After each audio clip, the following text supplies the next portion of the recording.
the first two offerings, that is burnt offering and grain offering, talks about how the Father sees his sacrifice complete of himself, and the meal offering or the grain offering, it speaks about the beauties of his character when he lived on this earth. Grain, smooth grain, there is nothing else, it's very fine flour. ನಾವು ಈ 5 ಯಜ್ಞ ಕ್ರಮಗಳನ್ನು ನಾವು ನೋಡುವಾಗ ಮೊದಲನೆಯ 2 ಯಜ್ಞಗಳು ನಮ್ಮ ಕರ್ತನ ಅಂತ ಯೇಸು ಕ್ರಿಸ್ತನು ಶಿಲುಬೆ ಮೇಲೆ ಮಾಡಿ ಮುಗಿಸಿದಂತಹ ಕಾರ್ಯದ ಕುರಿತಾಗಿ ನಾವು ಮೊದಲನೆಯ ಯಜ್ಞ ಅದು ಸರ್ವಾಂಗ ಹೋಮ, ಅದು ನಮ್ಮ ಕರ್ತನಂತ ಯೇಸು ಕ್ರಿಸ್ತನು ದೇವರಿಗೆ ಮೆಚ್ಚುಗೆ ಆಗುವಂತಹ ಪರಿಮಳ ವಾಸನೆಯಾದ ಯಜ್ಞವಾದನು ಎಂಬುದಾಗಿ ತಿಳಿಸುತ್ತದೆ. ಧಾನ್ಯ ಸಮರ್ಪಣೆ ಅಥವಾ ಧಾನ್ಯ ನೈವೇದ್ಯ, ಅದು ನಮ್ಮ ಕರ್ತನಂತ ಯೇಸು ಕ್ರಿಸ್ತನ ಈ ಭೂಲೋಕದ ಜೀವಿತದ ಕುರಿತಾಗಿ ನಮಗೆ ತೋರಿಸುತ್ತದೆ. ಹೇಗಂದರೆ ಆ ಧಾನ್ಯ ಯಾವ ರೀತಿಯಲ್ಲಿ ಅದು ನುಣುಪಾದಂತಹ ಹಿಟ್ಟಾಗಿ ಅದು ರುಬ್ಬಲ್ಪಡುತ್ತಿತ್ತು ಅಥವಾ ಮಾಡಲ್ಪಡುತ್ತಿತ್ತು, ಅದೇ ರೀತಿಯಲ್ಲಿ ನಮ್ಮ ಕರ್ತನಂತ ಯೇಸು ಕ್ರಿಸ್ತನ ಜೀವಿತವು ಭೂಲೋಕದ ಮೇಲೆ ಯಾವುದೇ ದೋಷವಿಲ್ಲದಂತಹ ನುಣುಪಾದಂತಹ ಜೀವಿತವಾಗಿತ್ತು. I am repeating some of this, but repeating will not do any damage. At least for the new ones also it will be beneficial. So when we look at God, he is perfect. The Lord Jesus Christ is the perfect person. ನಾವು ಕೆಲವು ವಿಷಯಗಳನ್ನ ಪುನರಾವರ್ತಿಸಿ ನೋಡಿಕೊಳ್ಳುವುದರಿಂದ ಯಾರಿಗೂ ಯಾವುದೇ ತೊಂದರೆ ಆಗುವುದಿಲ್ಲ, ಬದಲಾಗಿ ಹೊಸದಾಗಿ ಬಂದಿರುವವರಿಗೆ ಉಪಯೋಗವಾಗುತ್ತದೆ. ಆದ್ದರಿಂದ ಎಲ್ಲ ಯಜ್ಞ ಕ್ರಮಗಳು ನಮ್ಮ ಕರ್ತನಾದ ಯೇಸು ಕ್ರಿಸ್ತನ ಮಹತ್ವವನ್ನು ನಮಗೆ ತೋರಿಸುತ್ತವೆ. First two sacrifice talks about the perfection of Jesus and God. ಎರಡು ಯಜ್ಞಗಳು ದೇವರ ದೃಷ್ಟಿಕೋನದಲ್ಲಿ ನಮ್ಮ ಕರ್ತನಾದ ಯೇಸು ಕ್ರಿಸ್ತನು ಮಾಡಿ ಮುಗಿಸಿದಂತಹ ಕಾರ್ಯಗಳು ಎಷ್ಟು ಪರಿಪೂರ್ಣವಾಗಿತ್ತು ಎಂಬುದರ ಕುರಿತಾಗಿ ನಮಗೆ ತೋರಿಸುತ್ತವೆ. The last two sacrifice, sin offering and trespass offering, shows how sinful man is. ಕಡೆಯ 2 ಯಜ್ಞಗಳು ಅಂದರೆ ದೋಷ ಪರಿಹಾರಕ ಅಥವಾ ಪಾಪ ಪರಿಹಾರಕ ಯಜ್ಞ ಮತ್ತು ಪ್ರಾಯಶ್ಚಿತ್ತ ಯಜ್ಞ, ಇವು ಒಬ್ಬ ಮಾನವನು ಎಂತಹ ಪಾಪದಿಂದ ಕೂಡಿದಾತನು, ಯಾವ ಆಜ್ಞೆಗಳನ್ನು ಮೀರಿದ್ದಾನೆ ಎಂಬುದನ್ನ ನಮ್ಮ ನೆನಪಿಗೆ ತರುವಂತವುಗಳಾಗಿವೆ.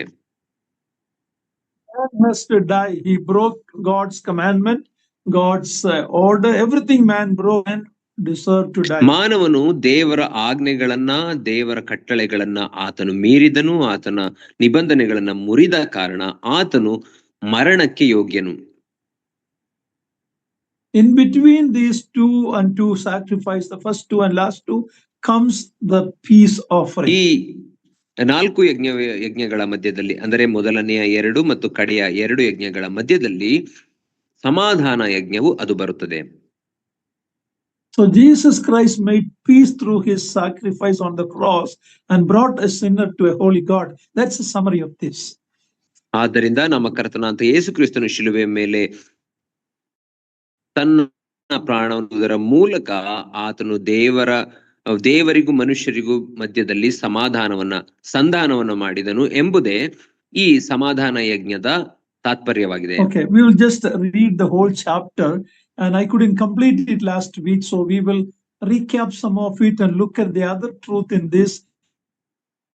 Let us read in verses. Anyone? Rajesh, you can read it. 17 verses. Please read it.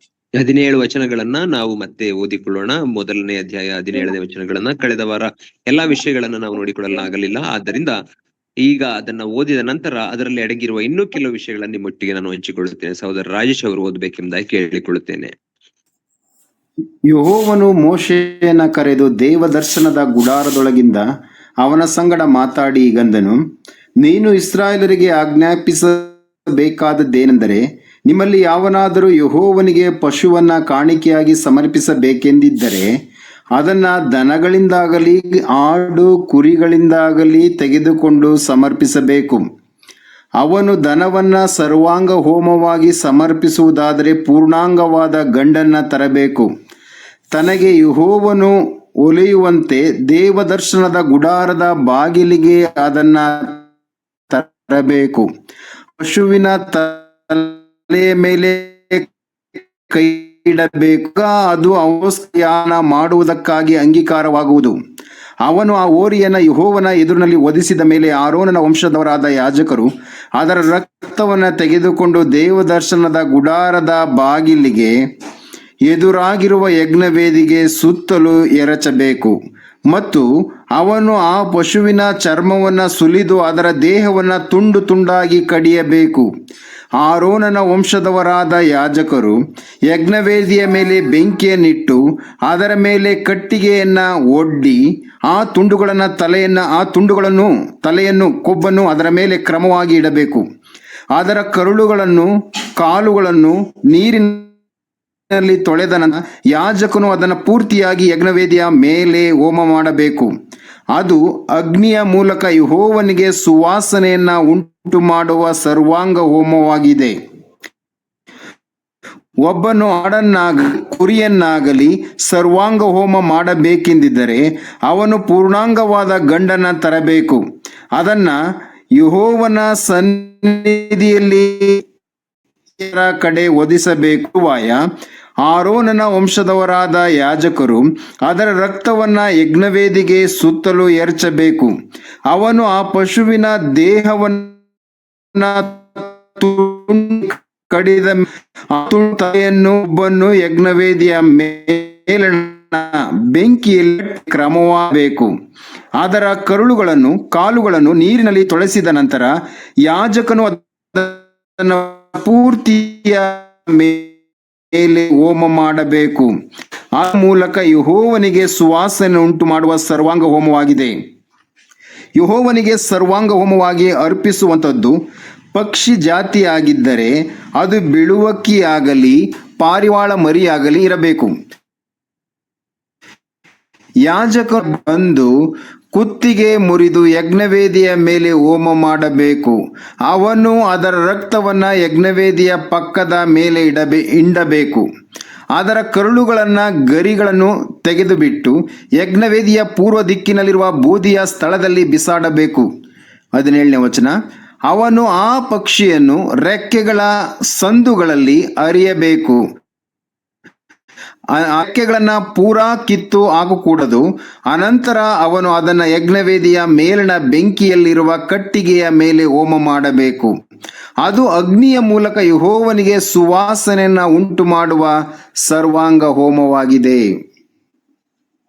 May the Lord add his blessing to our study of the word of God. ದೇವರು ನಮ್ಮ ಈ ಆತನ ವಾಕ್ಯದ ಅಧ್ಯಯನಕ್ಕೆ ತನ್ನ ಆಶೀರ್ವಾದವನ್ನು ಮಾಡಲಿ. Some of the things we saw last week, one of worship is voluntarily. A redeemed people voluntarily should worship the Lord. There is no compulsion. ಕಳೆದ ವಾರ ನಾವು ನೋಡಿಕೊಂಡೆವು ಏನಂದ್ರೆ ದೇವರ ಆರಾಧನೆಗೆ ಅಥವಾ ಯಜ್ಞ ಸಮರ್ಪಣೆಗೆ ಇರುವಂತಹ ಒಂದು ಮಹತ್ವವೆಂದರೆ ಆತನನ್ನ ಆರಾಧಿಸುವವರು ಸ್ವಯಂ ಪ್ರೇರಣೆಯಿಂದ ಆರಾಧಿಸಬೇಕು. ಅಂದರೆ ಬಿಡುಗಡೆ ಹೊಂದಿದವರು ಆತನನ್ನ ಸ್ವಯಂ ಪ್ರೇರಣೆಯಿಂದ ಆರಾಧಿಸಬೇಕು, ಯಾರಿಗೂ ಬಲವಂತವಿಲ್ಲ. Secondly, we saw that he has to take the animal from a domestic animal he raised in his home. ಎರಡನೇದಾಗಿ ನಾವು ನೋಡಿಕೊಂಡೇವೇನೆಂದರೆ ಆತನು ಯಜ್ಞ ಸಮರ್ಪಿಸಬೇಕಾದರೆ ಯಜ್ಞ ಪಶುವನ್ನ ತನ್ನ ಮನೆಯಲ್ಲಿ ಸಾಕಿದಂತಹ ಸಾಕು ಪ್ರಾಣಿಗಳಿಂದಲೇ, ಅಂದರೆ ಕುರಿ, ಹೋತ ಮತ್ತು ಕೋಣಗಳಿಂದ ತೆಗೆದುಕೊಳ್ಳಬೇಕು ಎಂಬುದಾಗಿ ನಾವು ನೋಡಿದೆವು. He cannot go to the wild, the forest or hunt an animal and come and offer. It has to cost him something. He raised it, so it is costly what he gives to God. ಆತನು ಕಾಡಿಗೆ ಹೋಗಿ ಯಾವುದೋ ಕಾಡು ಪ್ರಾಣಿಯನ್ನ ಬೇಟೆಯಾಡಿ ತಂದು ದೇವರಿಗೆ ಸಮರ್ಪಿಸಬಾರದು, ಯಾಕಂದ್ರೆ ಅದು ಉಚಿತವಾಗಿ ಸಿಕ್ಕಿದ್ದು. ಬದಲಾಗಿ ತಾನು ಬೆಲೆ ತೆತ್ತು ಸಾಕಿದಂತಹ ಯಜ್ಞ ಪಶುವನ್ನ ಮಾತ್ರ ಯಜ್ಞಕ್ಕೆ ಸಮರ್ಪಿಸಬೇಕು. Worship should cost us, otherwise it is not acceptable to God. ಆರಾಧನೆಯು ನಾವು ಬೆಲೆ ತೆತ್ತದಂತದ್ದಿರಬೇಕು, ಆಗ ಮಾತ್ರ ದೇವರಿಗೆ ಅದು ಪ್ರಿಯವಾಗಿರುತ್ತದೆ.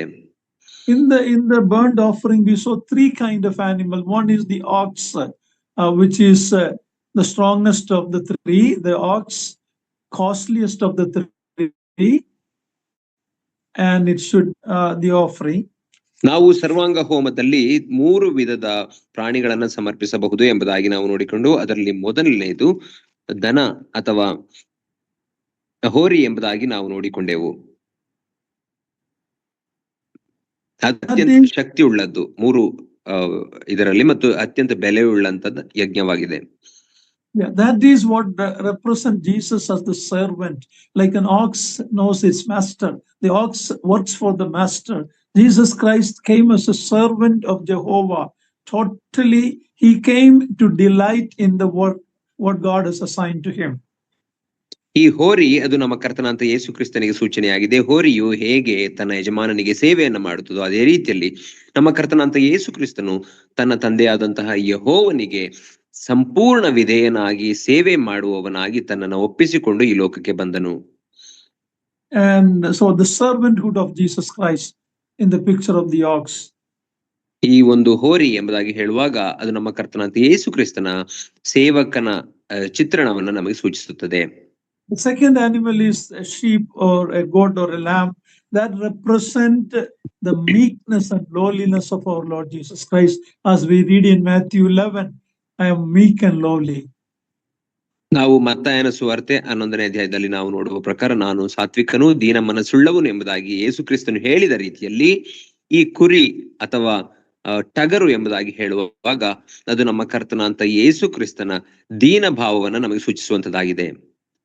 And the bird or the dove or the dove is a picture of heavenliness of Christ and also the purity of Christ. ಮತ್ತು ಇಲ್ಲಿ ನಾವು ನೋಡುವಂತಹ ಆ ಬೆಳವಕ್ಕಿ ಅಥವಾ ಪಾರಿವಾಳ ಎಂಬುದಾಗಿ ಹೇಳುವಾಗ ಅದು ನಮ್ಮ ಕರ್ತನಾಂತ ಯೇಸು ಕ್ರಿಸ್ತನ ಪರಲೋಕತ್ವ, ಆತನು ಪರಲೋಕದಿಂದ ಬಂದಾತನು ಮತ್ತು ಆತನ ಪರಿಶುದ್ಧತೆಯನ್ನು ನಮಗೆ ಸೂಚಿಸುತ್ತದೆ. The Lord himself told us to be wise like the serpent and innocent like the dove. ನಮ್ಮ ಕರ್ತನಾಂತ ಯೇಸು ಕ್ರಿಸ್ತನು ತಾನೇ ಹೇಳಿದನು ಏನಂತಲೇ, ನಾವು ಸರ್ಪಗಳಂತೆ ಯುಕ್ತಿಯಿಂದಲೂ ಮತ್ತು ಪಾರಿವಾಳಗಳ ಹಾಗೆ ನಿಷ್ಕಪಟವಾಗಿಯೂ ನಾವಿರಬೇಕು ಎಂಬುದಾಗಿ ಆತನು ಹೇಳಿದ್ದಾನೆ. These three animals or creatures are representing three different aspects of our Lord Jesus Christ. ಈ ಮೂರು ಪ್ರಾಣಿಗಳು ಯಜ್ಞದಲ್ಲಿ ಸಮರ್ಪಿಸುವಂತಹ ಹೋರಿ, ಆಡು, ಕುರಿ ಮತ್ತು ಪಾರಿವಾಳ ಅದು ಮೂರು ಯೇಸು ಕ್ರಿಸ್ತನ ಮೂರು ವ್ಯಕ್ತಿತ್ವಗಳನ್ನು ನಮಗೆ ಸೂಚಿಸುತ್ತವೆ. There is more beautiful birds like peacock. God didn't ask to bring that one. The purity, the holiness of our Lord Jesus Christ, his character is portrayed by a dove, a symbol of peace. It is not a dirty bird like crow. So all these are very important to understand the person of Jesus Christ. ಪಕ್ಷಿಗಳನ್ನು ನೋಡುವಾಗ ಪಕ್ಷಿಗಳಲ್ಲಿ ಅನೇಕ ಸುಂದರ ಪಕ್ಷಿಗಳುಂಟು. ನಾವು ನೋಡುವಾಗ ದೇವರು ಸುಂದರ ಪಕ್ಷಿಗಳಲ್ಲಿ ಒಂದು ನವಿಲನ್ನ ಕೇಳಬಹುದಿತ್ತು, ಆದರೆ ಆ ರೀತಿ ಕೇಳಲಿಲ್ಲ. ಬದಲಾಗಿ ಆತನು ಪಕ್ಷಿಗಳಲ್ಲಿ ಆ ಪಾರಿವಾಳ ಬೆಳವಕ್ಕಿಯನ್ನ ಆರಿಸಿರುವ ಉದ್ದೇಶವೇನೆಂದರೆ, ಬೆಳವಕ್ಕಿ ಅದು ಪರಿಶುದ್ಧವಾದಂತಹ ಪ್ರಾಣಿ, ಅದು ಕಾಗೆಯ ರೀತಿಯಲ್ಲಿ ಹೊಲಸನ್ನ ತಿನ್ನುವುದಿಲ್ಲ, ಬದಲಾಗಿ ಅದು ಪರಿಶುದ್ಧವಾದಂತಹ ಪಕ್ಷಿ ಆಗಿರುವುದರಿಂದ ದೇವರು ಯೇಸು ಕ್ರಿಸ್ತನಿಗೆ ಸೂಚನೆಯಾದಂತಹ ಪರಿಶುದ್ಧತೆಗಾಗಿ ಆ ಬೆಳವಕ್ಕಿಯನ್ನ ಆರಿಸಿಕೊಂಡಿದ್ದಾನೆ. Though maybe a sin offering was to save a sinner, here we have the picture of Jesus Christ in different ways, which will thrill our heart when you think about the person and work of Jesus Christ. ಒಬ್ಬ ಪಾಪಿಯ ಪಾಪ ಪರಿಹಾರಕ ಅಥವಾ ದೋಷ ಪರಿಹಾರಕ ಯಜ್ಞ ಒಂದೇ ಸಾಕಾಗಿದ್ದರೂ ಸಹ ಈ ಎಲ್ಲಾ ಯಜ್ಞಗಳು ಕೊಡಲ್ಪಟ್ಟಿರುವ ಉದ್ದೇಶವೇನೆಂದರೆ, ಈ ಯಜ್ಞಗಳ ಮೂಲಕ ನಮ್ಮ ಕರ್ತನಾಂತ ಯೇಸು ಕ್ರಿಸ್ತನ ಸೌಂದರ್ಯವನ್ನ ನೋಡಿ ನಾವು ಪುಳಕಿತರಾಗಬೇಕು ಎಂಬುದಾಗಿ ದೇವರು ಬಯಸುತ್ತಾನೆ. In the passage we read, we see that when the worshipper presents his animal, the priest would examine the animal to be sure it meets the requirement. ನಾವು ಇಲ್ಲಿ ನೋಡುವಾಗ ಒಬ್ಬ ವ್ಯಕ್ತಿಯು ತನ್ನ ಯಜ್ಞ ಪಶುವನ್ನ ತೆಗೆದುಕೊಂಡು ಬರುವಾಗ ಆ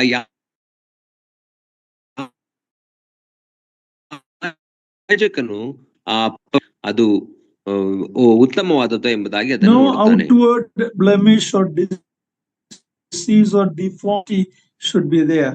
ಹೊರಗೆ ಕಾಣುವಂತಹ ಯಾವುದೇ ವಿಧವಾದಂತಹ ಹೂನವಾಗಲಿ ಅಥವಾ ರೋಗವಾಗಲಿ ಅಥವಾ ಆಗಲಿ ಆ ಯಜ್ಞ ಪಶುವಿನಲ್ಲಿ ಇರಬಾರದು. And it has to be a male without blemish. ಎರಡನೆಯದಾಗಿ ಅದು ಪೂರ್ಣಾಂಗವಾದಂತಹ ಗಂಡಾಗಿರಬೇಕು. That male represent the strength of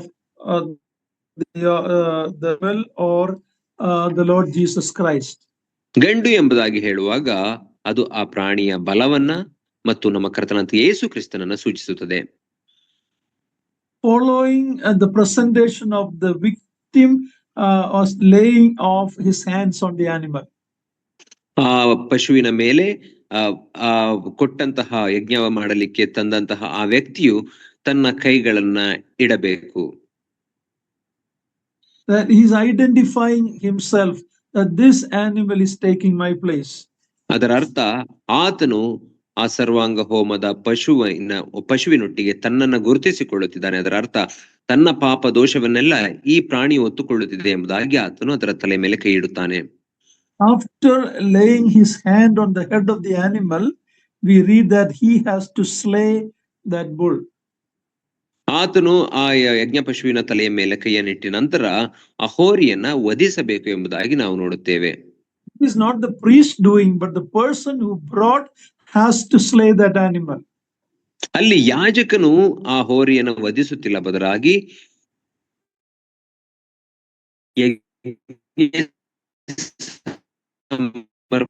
Can you just imagine the feeling that will go through the offerer when he himself slay, the blood oozes out from that animal? What will go through his mind?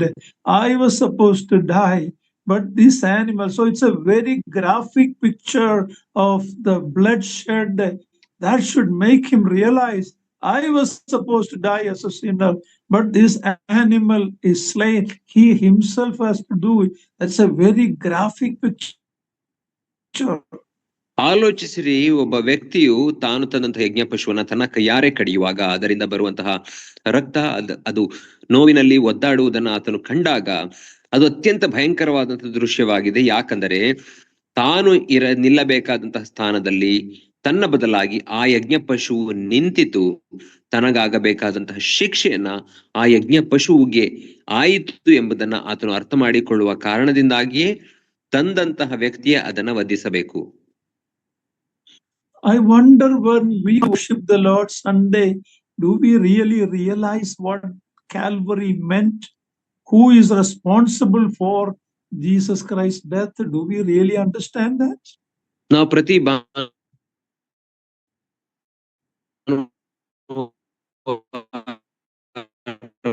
ಬಂದಾಗಿ ಆತನು ಎಷ್ಟು ಬೆಲೆಯನ್ನ ತೆರಬೇಕಾಯಿತು ಎಂಬುದನ್ನ ಯೋಚನೆ ಉಳ್ಳವರಾಗಿ ನಾವು ಆತನನ್ನು ಆರಾಧಿಸುತ್ತೇವಾ? In verse 5 and 6 we read that he has to the priest then have to sprinkle the blood at the doorway of the tent of the meat.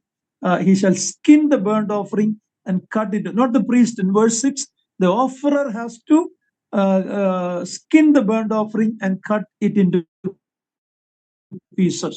ನೋಡುವಾಗ 5 ಮತ್ತು 6ನೇ ವಚನದಲ್ಲಿ ಅದರ ರಕ್ತವನ್ನ ಆ ಯಾಜಕನು ತೆಗೆದುಕೊಂಡು ಹೋಗಿ ಆ ಯಜ್ಞವೇದಿಯ ಸುತ್ತಲೂ ಅದನ್ನ ಚೆಲ್ಲುವುದನ್ನು ನಾವು ನೋಡುತ್ತೇವೆ.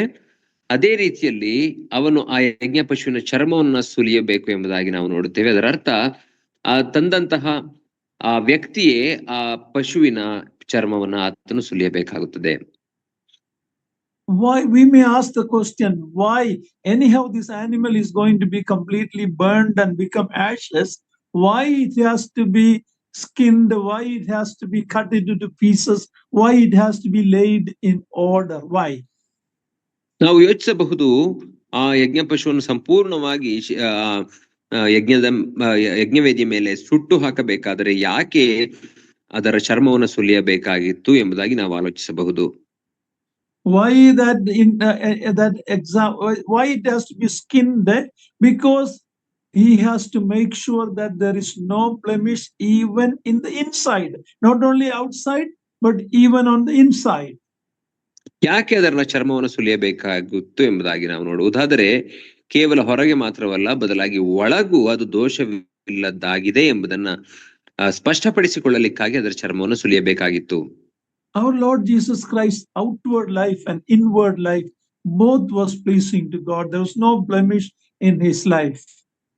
ನಮ್ಮ ಕರ್ತನಾದ ಯೇಸು ಕ್ರಿಸ್ತನ ಜೀವಿತ, ಹೊರಗಿನ ಜೀವಿತ ಮತ್ತು ಒಳಗಿನ ಜೀವಿತ ಎರಡು ದೋಷವಿಲ್ಲದಾಗಿತ್ತು. He was tested from all into sin. Jesus, Father tested him, and his disciples tested him. Pilate tested him. Pilate's wife gave a testimony. Him tested him, and hell or the demons said, "We know who you are." From every angle, from heaven, from earth, and under the earth, he was thoroughly tested, and nobody could find any fault in him. ನಮ್ಮ ಕರ್ತನ ಅಂತ ಯೇಸು ಕ್ರಿಸ್ತನನ್ನ ದೇವರು ಎಲ್ಲಾ ರೀತಿಯಲ್ಲಿಯೂ ಶೋಧಿಸುವುದನ್ನು ನಾವು ನೋಡುತ್ತೇವೆ. ಆತನು ಸೈತಾನನಿಂದ ಅನೇಕ ಶೋಧನೆಗಳಿಗೆ ಒಳಗಾದನು. ಆತನು ಸೈತಾನನಿಂದ ಮಾತ್ರವಲ್ಲ, ಬದಲಾಗಿ ಆ ರೋಮನ್ ಅಧಿಕಾರಿಗಳಿಂದಲೂ ಮತ್ತು ಅದೇ ರೀತಿಯಲ್ಲಿ ಪಿಲಾತನಿಂದಲೂ ಆತನು ಶೋಧನೆಗೆ ಒಳಗಾದನು. ಮತ್ತು ಆತನ ಶಿಷ್ಯರು ಸಹ ಆತನನ್ನ ಶೋಧಿಸಿದರು ಎಂಬುದಾಗಿ ನಾವು ಅದೇ ರೀತಿಯಾಗಿ ನಮ್ಮ ಕರ್ತನ ಅಂತ ಯೇಸು ಕ್ರಿಸ್ತನನ್ನ ದೆವ್ವಗಳು ಸಹ ಆತನ ಕುರಿತಾಗಿ ಸಾಕ್ಷಿ ಕೊಟ್ಟವು. ನೀನು ಯಾರು ಎಂಬುದಾಗಿ ನಾವು ಬಲ್ಲೆವು ಎಂಬುದಾಗಿ ತಂದೆಯಾದ ದೇವರು ಸಹ ಆತನನ್ನ ಶೋಧಿಸಿದನು ಎಂಬುದಾಗಿ ನಾವು ನೋಡುತ್ತೇವೆ. ಇದರ ಅರ್ಥ ಯೇಸು ಕ್ರಿಸ್ತನು ಭೂಮಿಯ ಮೇಲೆ, ಪರಲೋಕದಿಂದ, ಅದೇ ರೀತಿಯಲ್ಲಿ ಭೂಮಿಯ ಕೆಳಗಿಲಿಂದಲೂ ಆತನು ಶೋಧಿಸಲ್ಪಟ್ಟನು ಎಂಬುದಾಗಿ ನಾವು ತಿಳಿದುಕೊಳ್ಳುತ್ತೇವೆ. ಆತನಲ್ಲಿ ಯಾವ ತಪ್ಪು ಕಾಣಲಿಲ್ಲ. And why it has to be all placed in order on the altar? Anyhow, it's all going to be burned up. What is the point of it? ಹೇಗೋ ಆ ಪಶುವನ್ನ ಸಂಪೂರ್ಣವಾಗಿ ಸುಟ್ಟು ಹಾಕಲ್ಪಡುತ್ತಾ ಇದೆ, ಆದರೂ ಅಲ್ಲಿ ಕ್ರಮವಾಗಿ ಆ ಪಶುವಿನ ದೇಹವನ್ನ ತುಂಡು ತುಂಡು ಮಾಡಿ ಇಡಬೇಕೆಂಬುದಾಗಿ ಕೊಡಲ್ಪಟ್ಟಿದೆ. ಅದರ ಅರ್ಥವೇನು?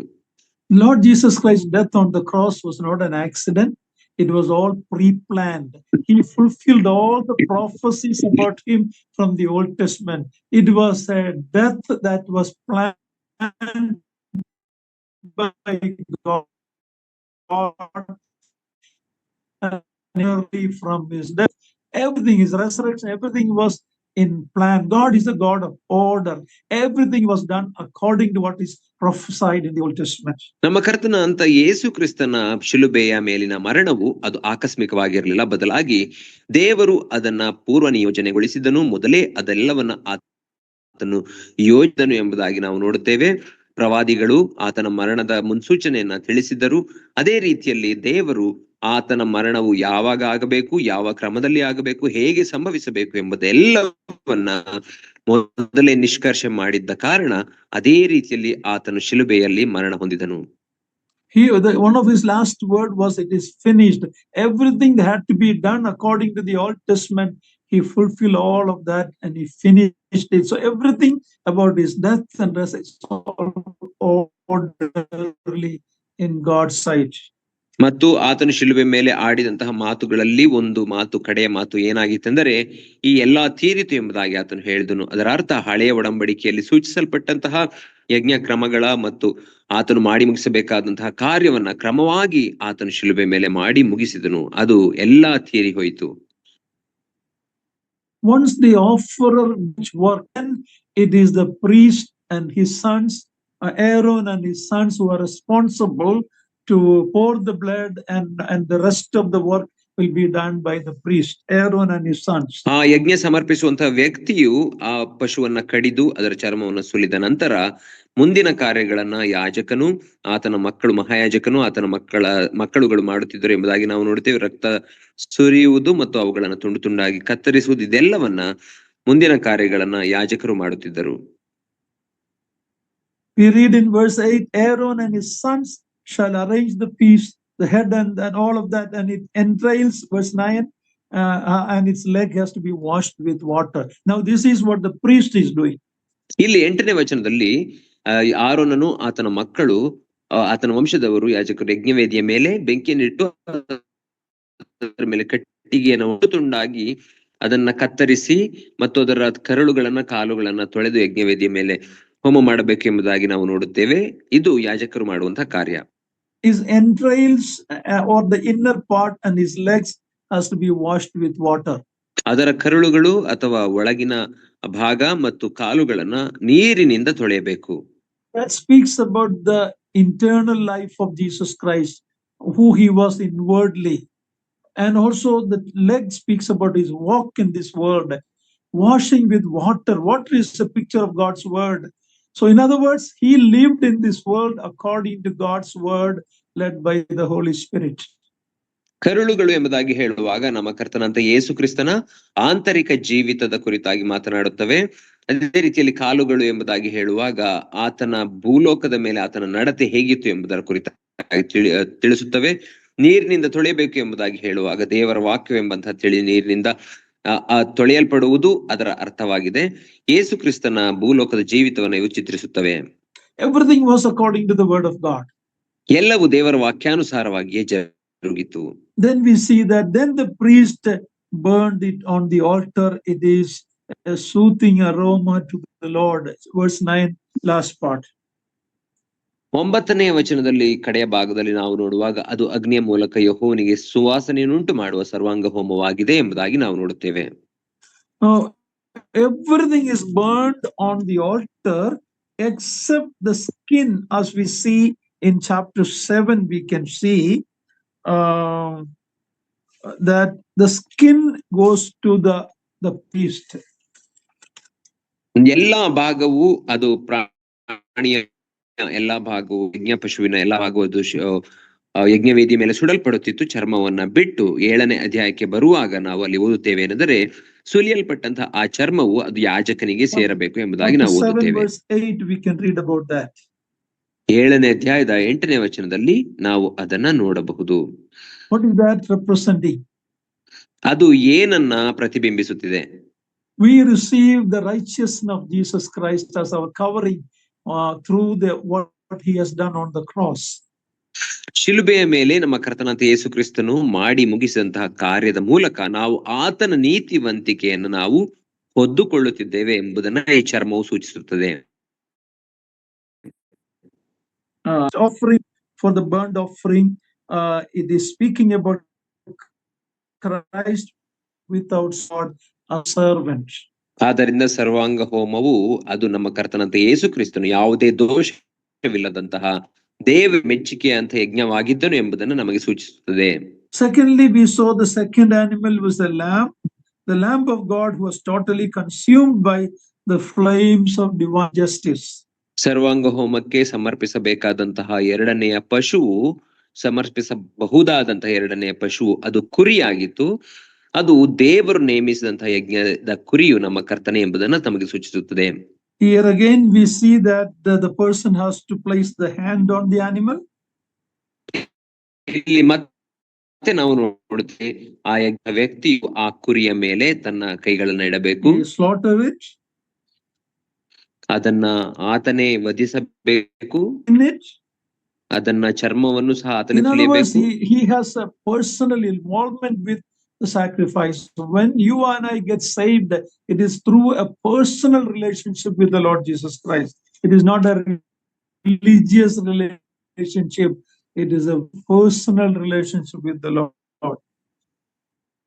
ಅದರ ಅರ್ಥ ಒಬ್ಬ ತಾನೂ ಸಹ ಆ ಯಜ್ಞ ವೇದಿಯಲ್ಲಿ ತೆಗೆದುಕೊಂಡಿದ್ದಾನೆ, ವ್ಯಕ್ತಿಗತವಾಗಿ ಆತನು ಅದರ ಅರ್ಥ ನೀನು ಸ್ವಯಂಯಿಂದ ನಾವು ಕರ್ತನ ಅಂತ ಏಕೀಕರಿಸಿಕೊಂಡಾಗ ಮಾತ್ರ ನಮಗೆ ರಕ್ಷಣೆ ದೊರೆಯುತ್ತದೆ ಎಂಬುದನ್ನ ಇಲ್ಲಿ ಸೂಚಿಸುತ್ತಾ ಇದೆ. Procedures involving contact with the altar was reserved for the priest. ಆ ಯಜ್ಞೆಯನ್ನ ಮುಟ್ಟುವುದು ಅಥವಾ ಅದರ ಮೇಲೆ ಇಡುವಂತದ್ದು, ಅದರ ಹತ್ತಿರ ಹೋಗುವಂತಹ ಎಲ್ಲಾ ಕಾರ್ಯವು ಅದು ಯಾಜಕನಿಗೆ ಮಾತ್ರ ಸೀಮಿತವಾಗಿತ್ತು. Including the sprinkling of the blood. ರಕ್ತವನ್ನ ಸಹ ಚಿಮುಕಣೆ ಮಾಡುವುದು. Arrangement of the wood and the laying of it on the altar, that all reserved for the priest Aaron and his sons. ಕಟ್ಟಿಗೆಗಳನ್ನ ಜೋಡಿಸುವಂತದ್ದು, ಬೆಂಕಿಯನ್ನ ಇಡುವಂತದ್ದು, ಅದೇ ರೀತಿಯಲ್ಲಿ ಪಶುವಿನ ಮಾಂಸವನ್ನ ತುಂಡು ತುಂಡಾಗಿ ಇಡುವಂತದ್ದು, ಇದೆಲ್ಲವನ್ನ ಆರೋನನು ಅಥವಾ ಯಾಜಕನು ಆತನ ವಂಶದವರು ಮಾಡಬೇಕಾಗಿತ್ತು. We have a repeated statement, Aaron and his sons, repeated few times in this chapter and the following chapters, Aaron and his sons, Aaron and his sons. ಈ ಅಧ್ಯಾಯದಲ್ಲಿ ಮತ್ತು ಮುಂದಿನ ಅಧ್ಯಾಯಗಳಲ್ಲಿ ಆರೋನನು ಆತನ ಮಕ್ಕಳು, ಆರೋನನು ಆತನ ಮಕ್ಕಳು ಎಂಬುದಾಗಿ ಅನೇಕ ಸಾರಿ ಪುನರಾವರ್ತನ ಕಾಣುತ್ತೇವೆ. We say Aaron and his sons It is not Aaron and his daughters, it is Aaron and his sons. Again,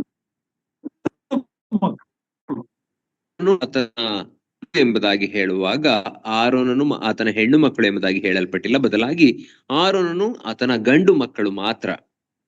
In the following chapters, we see the some of the meat of the even the daughters can eat, the priest's daughters can eat.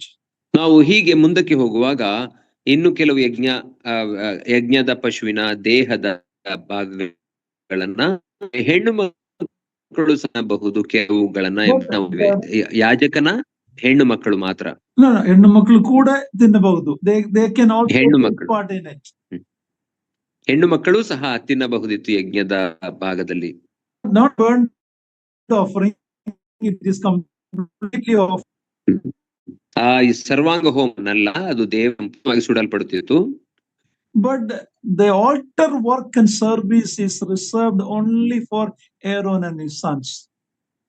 ಆದರೆ ಯಜ್ಞವೇದಿಯ ಮುಖ್ಯ ಅದರ ಸುತ್ತಲಿನ ಕಾರ್ಯ ಅದು ಆರೋನನ ಮಕ್ಕಳಿಗೆ ಮಾತ್ರ ಸೀಮಿತವಾಗಿತ್ತು. This teaches us a very important lesson about male leadership and their leadership in the church or in the Bible. We see that the modern churches or many of the mainline churches, even ordained lay priest, all of that, the word of God is very clear that ministry is reserved to the male sons of Aaron. ಇದು ಸ್ಪಷ್ಟವಾಗಿ ನಾಯಕತ್ವದಲ್ಲಿ ಗಂಡಸಿನ ಪಾತ್ರವನ್ನ ಇದು ತೋರಿಸುವಂತದ್ದಾಗಿದೆ.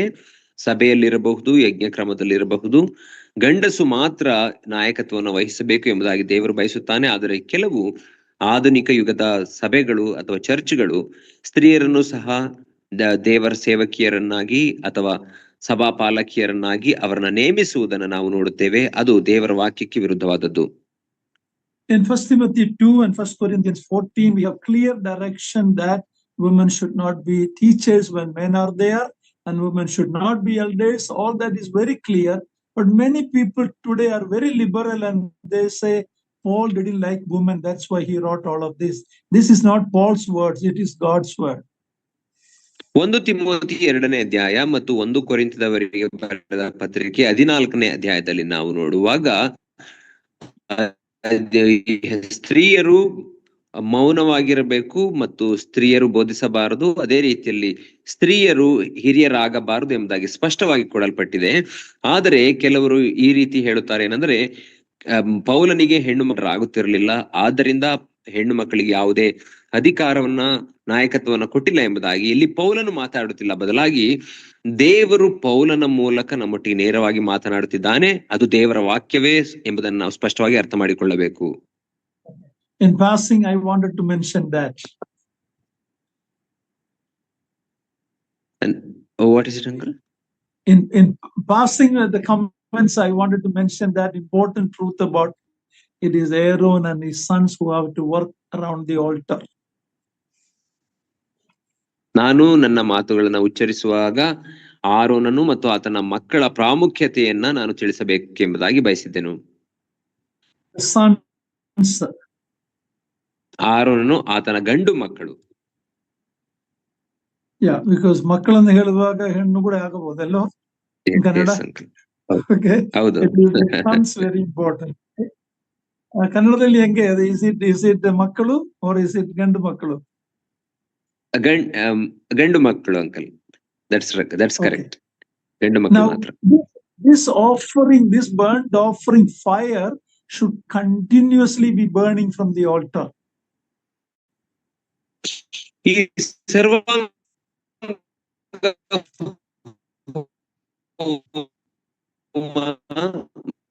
ಮತ್ತು ಯಜ್ಞವೇದಿಯ ಮೇಲೆ ಇರುವಂತಹ ಆ ಬೆಂಕಿ ಅದು ಯಾವಾಗಲೂ ಉರಿಯುತ್ತಲೇ ಇರಬೇಕು. ಬೆಂಕಿ, ಯಜ್ಞವೇದಿಯ ಮೇಲಿನ ಬೆಂಕಿ. Let's read chapter 6 verse 12 and 13ನೇ ವಚನವನ್ನು ನಾವು ಓದಿಕೊಳ್ಳೋಣ.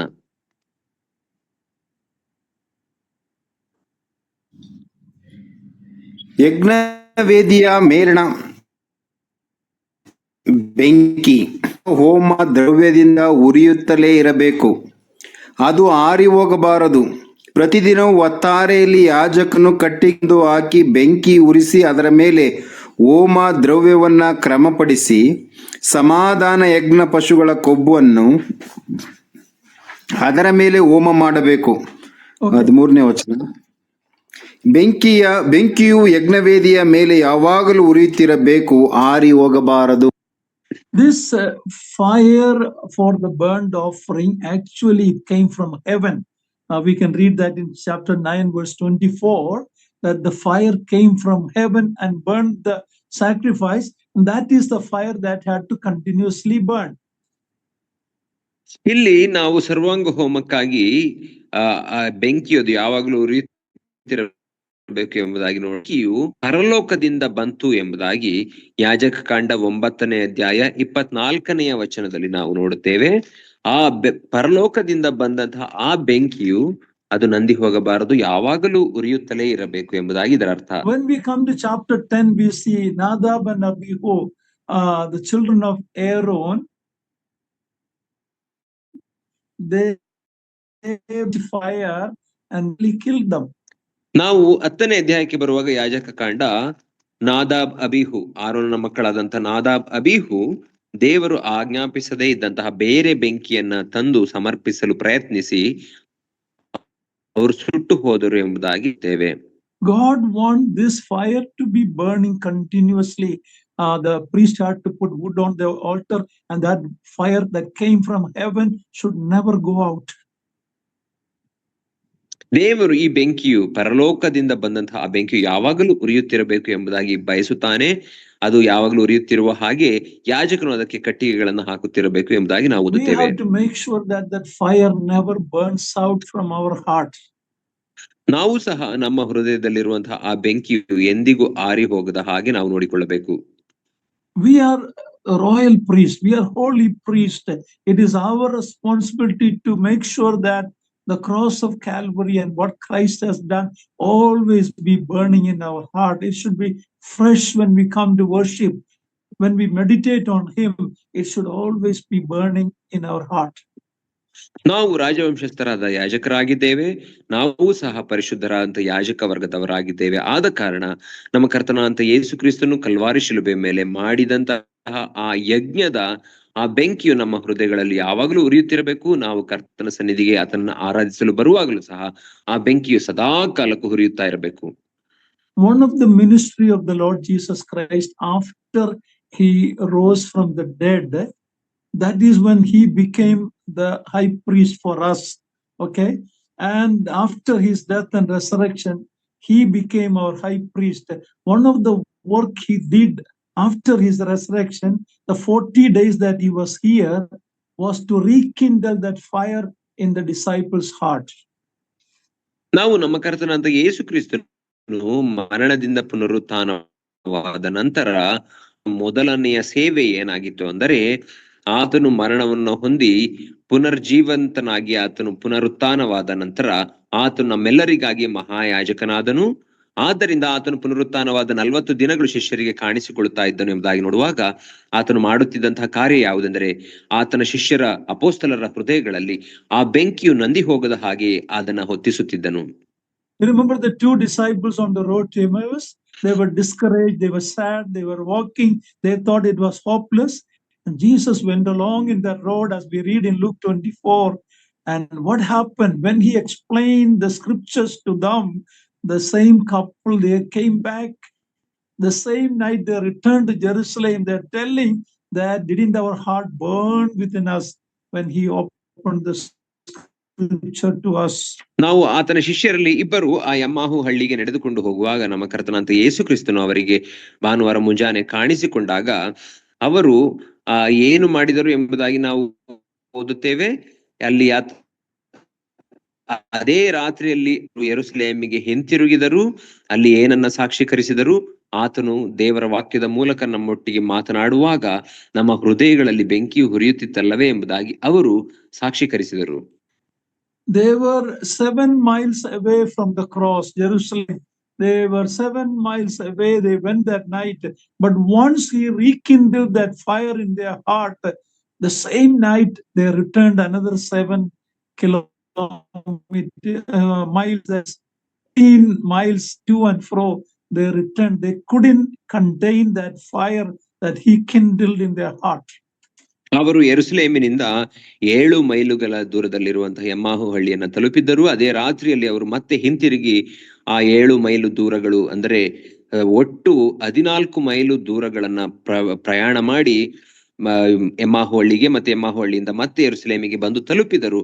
ಯಾಕೆಂದರೆ ಯೇಸು ಕ್ರಿಸ್ತನವರ ಹೃದಯದಲ್ಲಿ ಹೊತ್ತಿಸಿದಂತಹ ಬೆಂಕಿಯು ಅವರಿಗೆ ಆ ರೀತಿ ಮಾಡುವ ಹಾಗೆ ಪ್ರೇರೇಪಿಸಿತು. What about Peter? After denying the Lord, he was so discouraged. He said in John 21, I'm going fishing. He took some of the other disciples with him and went all night. They labored, they didn't get anything. What was his heart's condition when he went back to fishing? ಪರಿಸ್ಥಿತಿ ಏನಾಗಿತ್ತು? ಆ ಯೇಸು ಸ್ವಾಮಿ ಮರಣ ಹೊಂದಿದ ನಂತರ ಪೇತ್ರನು ಏನು ಮಾಡಿದನು? ಆತನು ಸಹ ಮೀನು ಹಿಡಿಯುವ ಕೆಲಸಕ್ಕೆ ಪುನಃ ಹಿಂತಿರುಗಿದನು ಎಂಬುದಾಗಿ ನಾವು ಓದುತ್ತೇವೆ. ಆತನು ಅದೇ ರಾತ್ರಿಯಲ್ಲಿ ಅವರು ಮೀನನ್ನ ಹಿಡಿಯುತ್ತಾ ಏನೂ ಸಿಕ್ಕದಿದ್ದರಿಂದ ಅವರು ದಣಿದರು, ಬಳಲಿ ಹೋದರು ಎಂಬುದಾಗಿ ನಾವು ಓದುತ್ತೇವೆ. ಇದು ಪೇತ್ರನ ಹೃದಯದ ಪರಿಸ್ಥಿತಿಯಾಗಿತ್ತು. But in John 21:9 we see when they came out after they obeyed the Lord's command to fish and got the fish and they went, they saw a fire and fish kept for them. There was a fire. Peter's heart was rekindled with that fresh fire by the Lord Jesus Christ. ಆದರೆ ಯೋಹನ್ನ ಸುವಾರ್ತೆ 21ನೇ ಅಧ್ಯಾಯ 9ನೇ ವಚನದಲ್ಲಿ ನಾವು ಈ ರೀತಿ ಓದುತ್ತೇವೆ. ಏನೆಂದರೆ ಅವರು ಕರ್ತನ ಮಾತನ್ನ ಕೇಳಿ ಬಲೆಯನ್ನ ಬೀಸಿದಾಗ ಅವರಿಗೆ ಬಲೆ ಒರಿದು ಹೋಗುವಷ್ಟು ಮೀನುಗಳು ಸಿಕ್ಕಿದವು. ಅವರು ಆ ಮೀನುಗಳನ್ನು ಎಳೆದುಕೊಂಡು ಬರುವಾಗ ಅಲ್ಲಿ ಬೆಂಕಿಯ ಮೇಲೆ ಸುಡಲ್ಪಟ್ಟಂತಹ ಮೀನುಗಳು ಅವರಿಗಾಗಿ ಸಿದ್ಧ ಮಾಡಲ್ಪಟ್ಟಿದ್ದನ್ನು ನಾವು ನೋಡುತ್ತೇವೆ. ಕರ್ತನು ಅವರ ಹೃದಯಗಳಲ್ಲೂ ಸಹ ಬೆಂಕಿಯನ್ನ ಹೊತ್ತಿಸಿದನು. Peter's heart became cold and the Lord knew his condition. He rekindled that fire in his heart. ಪೇತ್ರನ ಹೃದಯವು ತಣ್ಣಗಾಗಿ ಹೋಗಿತ್ತು. ಆತನ ಹೃದಯ ಪರಿಸ್ಥಿತಿಯನ್ನ ಬಲ್ಲಂತ ಕರ್ತನು ಆ ಬೆಂಕಿಯನ್ನ ಪುನಃ ಹೊತ್ತಿಸಿದನು. Apostle Thomas said, remember when Jesus appeared in that upper room in the night, in the evening, Thomas was not there, and when it was told to him, he said, I will not believe unless I see and touch his wound marks. The next Sunday, Jesus came again, appeared, and the cold heart of Thomas, the doubting Thomas, said, my Lord and my God. He rekindled in thought. ಅಪೊಸ್ತಲನಾದಂತಹ ತೋಮನ ಪರಿಸ್ಥಿತಿಯನ್ನು ನಾವು ನೋಡುವಾಗ ನಮ್ಮ ಕರ್ತನಾದಂತ ಯೇಸು ಕ್ರಿಸ್ತನ ಪುನರುತ್ಥಾನವಾದಂತ ಆ ರಾತ್ರಿಯಲ್ಲಿ ಆ ಶಿಷ್ಯರಿಗೆ ಕಾಣಿಸಿಕೊಂಡಾಗ ತೋಮನು ಅಲ್ಲಿರಲಿಲ್ಲ. ಆಗ ಅವರು ಹೇಳಿದಂತಹ ಮಾತನ್ನ ಕೇಳಿ, ನಾನು ಆತನ ಕೈಗಳಲ್ಲಿ ಆತನ ಪಕ್ಕೆಯ ಗಾಯದಲ್ಲಿ ನನ್ನ ಬೆರಳನ್ನ ಇಟ್ಟು ನಾನೇ ಸ್ವತಃ ನೋಡದ ಹೊರತು ನಾನು ನಂಬುವುದಿಲ್ಲ ಎಂಬುದಾಗಿ ಹೇಳಿದಂತಹ ಆ ತೋಮನಿಗಾಗಿ ನಮ್ಮ ಕರ್ತನಾದಂತ ಯೇಸು ಕ್ರಿಸ್ತನು ಇನ್ನೊಂದು ಭಾನುವಾರ ಕಾಣಿಸಿಕೊಂಡು ಆತನಿಗೆ ಮಾತನಾಡುವುದನ್ನ, ಆತನಿಗೆ ಸಾಕ್ಷೀಕರಿಸುವುದನ್ನು ನೋಡುತ್ತೇವೆ. ಆತನ ಹೃದಯದಲ್ಲಿ ಮತ್ತೆ ಆ ಬೆಂಕಿಯು ಹೊತ್ತಿದಾಗ ಆತನು ನನ್ನ ಕರ್ತನು ನನ್ನ ದೇವರು ಎಂಬುದಾಗಿ ಆತನ ಸಾಕ್ಷೀಕರಿಸಿದನು. Many a times when we gather, our gatherings are very cold. We don't have that fire burning within us. What is the reason?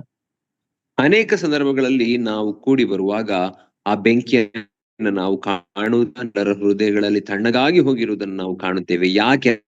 ಅದರ ಕಾರಣವೇನು? We come, look at our prayer meetings. When we come, 95% of the people who come to the prayer meeting have nothing to pray for. Only a few people repeatedly say something. Others have nothing to say about what God has done. You know, we need that fresh, we need to make sure that fire keep burning in our heart. ನಮ್ಮ ಪ್ರಾರ್ಥನಾ ಕೂಟಗಳಲ್ಲಿಯೂ ಸಹ ನಾವು ನೋಡುವಾಗ ಕೂಡಿ ಬರುವಂತಹ 95% ಭಾಗಶಃ ಜನಗಳಲ್ಲಿ ಕರ್ತನಲ್ಲಿ ಬಳಿಯಲ್ಲಿ ಪ್ರಾರ್ಥಿಸಲು ಯಾವುದೇ ವಿಷಯಗಳಿರುವುದಿಲ್ಲ. ಕೆಲವರು ಮಾತ್ರ ಪುನಃ ತಮ್ಮ ಪ್ರಾರ್ಥನಾ ಮನವಿಗಳನ್ನು ಕೊಡುತ್ತಿರುತ್ತಾರೆ. ಆದರೆ ನಾವು ಕರ್ತನ ಸನ್ನಿಧಿಗೆ ಬರುವಾಗ ನಮ್ಮ ಹೃದಯಗಳು ಆತನಿಗಾಗಿ ಕೃತಜ್ಞತೆಯಿಂದ ತುಂಬಿದವರಾಗಿ ಹೊಸ ಪ್ರಾರ್ಥನೆಗಳಿಂದ ಆತನ ಬಳಿಗೆ ಕೂಡಿ ಬರಬೇಕು. What about our worship meeting? Where is that fire burning? ನಮ್ಮ ಆರಾಧನೆಯ ಕೂಟಗಳು ಎಲ್ಲಿವೆ? ಎಲ್ಲಿ ಆ ಆರಾಧನೆಯ ಬೆಂಕಿ ಉರಿಯುತ್ತಾ ಇದೆ? Calvary need to be fresh in our minds.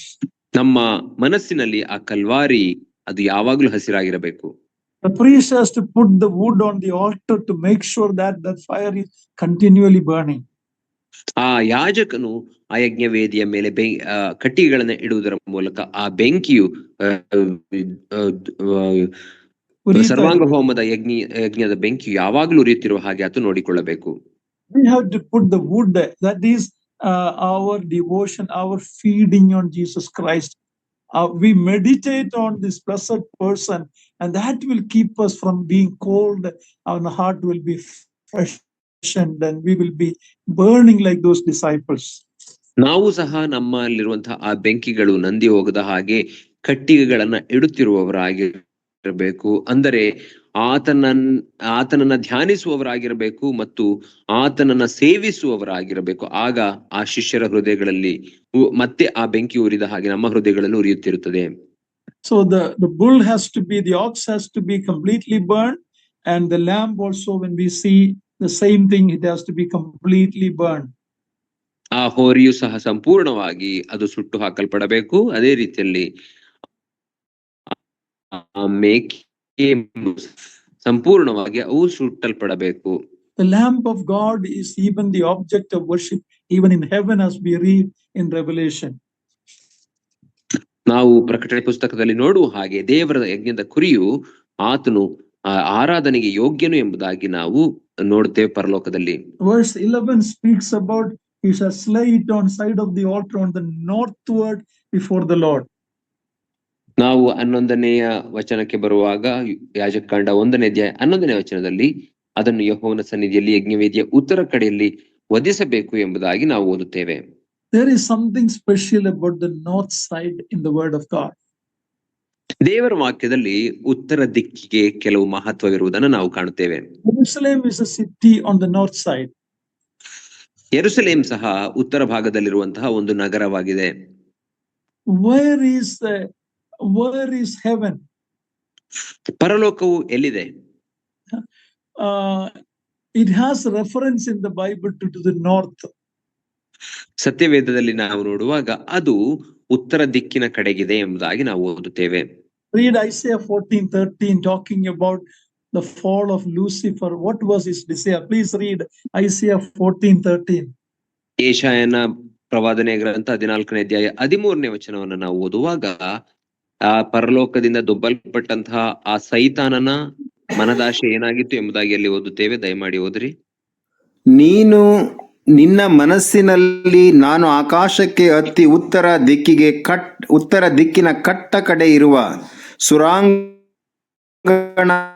ಪರ್ವತದ ಸಿಂಹಾಸನವನ್ನ ದೇವತ್ರಗಳಿಗಿಂತ ಮೇಲೆ ಏರಿಸಿ ಆಸೀನನಾಗುವೆನು. So there is a reference to the north in this passage. ಈ ವಾಕ್ಯ ಭಾಗದಲ್ಲಿ ಉತ್ತರ ದಿಕ್ಕಿಗೆ ಕಡೆಗೆ ಎಂಬುದಾಗಿ ನಾವು ಓದುತ್ತೇವೆ. Read Psalm 75 verse 6. ಕೀರ್ತನೆ 75ನೇ ಅಧ್ಯಾಯ 6ನೇ ವಚನವನ್ನು ದಯಮಾಡಿ ಓದಿರಿ. Psalm 75 verse 6. 75ನೇ ಕೀರ್ತನೆ 6ನೇ ವಚನ. ಯಾಕಂದರೆ ಉದ್ಧಾರವು ಮೂಡಲಿಂದಾಗಲಿ ಪಡುವಲಿಂದಾಗಲಿ ಅರಣ್ಯದಿಂದಾಗಲಿ ಬರುವುದಿಲ್ಲ. Yeah, here is a reference to the east, west, and the south, but no reference about. In other words, the promotion does not come from east, west, or south, and north is not mentioned. So promotion comes from God. North has an important significance in the word of God. Jerusalem was in the north. God's throne in the north. This is something you can study about. ಈ ವಾಕ್ಯ ಭಾಗದಲ್ಲಿ ಮೂಡನಿಂದಾಗ್ಲಿ ಪಡುವಣಿಂದಾಗಲಿ ಅಥವಾ ಅರಣ್ಯದಿಂದಾಗಲಿ ಎಂಬುದಾಗಿ ಹೇಳುವಾಗ ಪೂರ್ವ, ಪಶ್ಚಿಮ ಅಥವಾ ದಕ್ಷಿಣ ದಿಕ್ಕಿನಿಂದ ಯಾವುದೇ ಸಹಾಯ ಬರುವುದಿಲ್ಲ ಎಂಬುದಾಗಿ ನಾವು ನೋಡುತ್ತೇವೆ. ಆದರೆ ಉದ್ಧಾರವು ಅಲ್ಲಿಂದ ಬರುವುದಿಲ್ಲ ಎಂಬುದಾಗಿ ಹೇಳುವಾಗ ಬರುವಂತದ್ದು ಉತ್ತರ ದಿಕ್ಕಿನಿಂದ, ಅಂದರೆ ಮೇಲನಿಂದ, ದೇವರಿಂದ ಬರುವಂತದ್ದಾಗಿದೆ ಎಂಬುದಾಗಿ ನಾವು ಓದುತ್ತೇವೆ. Okay, finally, when we look at the turtle dove and its instruction, look at verse 15. ನಾವು ಕಡೆಯದಾಗಿ ಬೆಳವಕ್ಕಿ ಅಥವಾ ಪಾರಿವಾಳದ ಕ್ರಮದ ತಿಳಿಸಿರುವಾಗ ವಚನದಲ್ಲಿ ದಯಮಾಡಿ ಓದ್ರಿ. 14-15 ವಚನಗಳನ್ನ ಯೆಹೋವನಿಗೆ ಸರ್ವಾಂಗ ಹೋಮವು ಪಕ್ಷಿ ಜಾತಿಯಾಗಿದ್ದರೆ ಅದು ಬೆಳುವಕ್ಕಿಯಾಗಲಿ ಪಾರಿವಾಳದ ಮರಿಯಾಗಲಿ ಇರಬೇಕು. ಯಾಜಕನು ಅದನ್ನ ಯಜ್ಞವೇದಿಯ ಬಳಿಗೆ ತಂದು ಕುತ್ತಿಗೆ ಮುರಿದು ಯಜ್ಞವೇದಿಯ ಮೇಲೆ ಹೋಮ ಮಾಡಬೇಕು. ಅವನು ಅದರ ರಕ್ತವನ್ನ ಯಜ್ಞವೇದಿಯ ಪಕ್ಕದಲ್ಲಿ ಹಿಂಡಬೇಕು. Just think about this statement, about this innocent little dove or the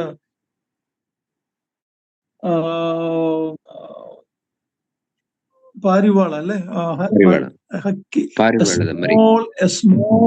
a small dove or a pigeon's baby. Okay, just imagine that. What the priest has to do, he has to